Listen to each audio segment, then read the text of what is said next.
Yo, BQuanchi here, and today I'm going to discuss and review Gravity Circuit, a recent 2D action platformer with retro pixel graphics, which takes inspirations from games like the Mega Man series. This review is going to be relatively spoiler-free, and also check out my playthrough of the game. The link is in the description of this video. Also, the best way to support the channel is to like, comment, and subscribe, as well as let me know what other games I should check out in the comments. Another thing I wanted to mention is that I know it can be annoying to compare an indie title to a much bigger game or series, such as by making this comparison, it may come off as discrediting the smaller title, but it can be hard not to, especially if it comes as clear inspiration. It's hard for me not to compare Gravity Circuit to Mega Man, but I mean so out of praise, and to also help describe what to expect in regards to the gameplay. I do love it when smaller indie studios makes a title that keeps the spirit of a beloved series or genre alive, and fills in the gaps when those series seem dead or in purgatory. So have an itch for a new Mega Man game? Well, Gravity Circuit is the perfect game to play. The basic premise of Gravity Circuit is that you play as a robot named Kai, who harnesses the power of the Gravity Circuit. The antagonistic force is the re-emergence of the Virus Army, as well as 8 robots that also harness the powers of the other circuits. I didn't want to cover more about the story since I feel like it's not the strongest part of the game, as well as to avoid a few spoilers. However, I do appreciate the work put into it. I feel like it can be a little generic and has a few tropes to it, but I feel like it's implemented well. With the gameplay, you can tell it's very inspired by the Mega Man X games with its action and platforming. One thing that sets it apart is that there's more of a focus on melee combat, but you also have this hookshot which acts more like a longer range attack. Also with the hookshot, it can be used with environments, such as swinging from ceilings. This makes the platforming more interesting and challenging, and you can tell from the level designs that it does highlight the hookshot mechanic. I would say the hookshot platforming sets Gravity Circuit apart from other action games and overall feels really fun and unique. Besides punching in the hookshot, there's also these burst techniques that are used as special moves. These techniques are typically used in combat, but some have other uses like health recovery, and they have an overall energy gauge with limited uses. You are able to recover health and energy from drops after destroying enemies, as well as checkpoints that allow you to fully recover. Each level contains either a health or energy upgrade to increase your gauges, which also gives you the motivation to comb through the levels to max out your health and energy.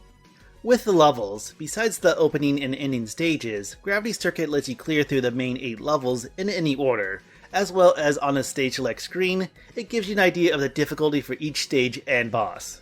With this being a typical action platformer, the goal is that standard to get to the end of the level and defeat the boss. The levels are full of enemies and hazards, but I don't feel like the game is too punishing. There are no lives, so if you die, you just restart from the last checkpoint. Also, there's no instant deaths, so if you land on spikes, lava, or fall, you'll just be spawned with some damage unless you actually run out of health. There's a great variety of environments, from mines to ice mountains to a highway to even cyberspace.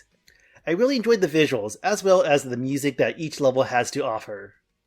Another goal with the game is finding and rescuing fellow robots, which allows you to unlock and purchase booster chips. You are able to equip these booster chips, which act as passive perks, such as reducing damage, increasing damage, and even have a double jump. As you defeat bosses, you'll unlock new burst techniques that you can buy and equip. So as you progress your way through the game, you'll have more options to customize your booster chips as well as your burst techniques. When you unlock more burst techniques, they are based on that boss robot's moveset, so it somewhat acts like classic Mega Man with getting that boss's ability.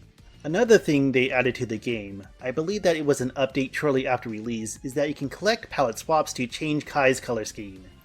Not only does it allow a palette swap, but it also allows an additional perk as well. So that pretty much sums up the gameplay of Gravity Circuit, and now I want to move on to my likes and dislikes for the game. To start with the positives, I really do love this game. I grew up with a lot of Mega Man, and it definitely scratches that itch. I love this trend with indie games filling in these gaps in genres that seem to be lacking of titles, or inspired by a popular series that's somewhat dormant. Maybe part of it is the retro feel, and the typically cheaper price tag, but I find myself following and looking forward to indie projects more. It's like I'm wishing for a new Mega Man game to come out, and then finding something that's even better. One thing I've noticed with recent action platformers is this trend of doing away with lives, and if you run out of health, you just respawn at a checkpoint, so there's no game overs or restarting from the beginning of the stage. I find this helps with reducing frustrations, especially if there can be more challenging parts of a level. Another aspect I really enjoy with Gravity Circuit is its overall presentation, which is definitely retro-inspired. I love the variety of the visuals and the music of each stage, and although it feels familiar, it does stand out on its own. Same thing can be said about its gameplay, but with the hookshot mechanics, as well as customizing booster chips and burst techniques, it's a great take on the action platformer genre. With the game's length, it can be beaten in a few hours, which may not be a positive, but I definitely can see it having replay value. Like with older Mega Man and Mega Man X games, you can revisit it from time to time and have the satisfaction of beating the game from start to finish in a single session. Now on to my criticisms of Gravity Circuit. My biggest complaint of the game is with the booster chips, which I do like having options of equipping certain perks, but you're very limited to only 3 chips. With some of the booster chips, I feel like I need to have it, especially the double jump and extra damage ones, so there will be chip slots that are already taken with perks I definitely want to have. In my experience, I may only experiment with the 3rd chip slot, but I find myself not wanting to mess with it once I have set the perks I wanted. I do wish that there were up to 5 slots for booster chips, since I can find myself playing around more with this mechanic. Maybe having more booster chips and perks will make the game too easy, but most chips I don't even bother equipping. One thing I enjoyed about Gravity Circuit is playing around with the different burst techniques. With executing them, it relies on directional inputs to perform them, so it does make sense that you can only equip 4 of them at a time. You can change up which burst techniques you have equipped, and there's even 3 presets that you can customize and switch between. However, this is done when pausing the game.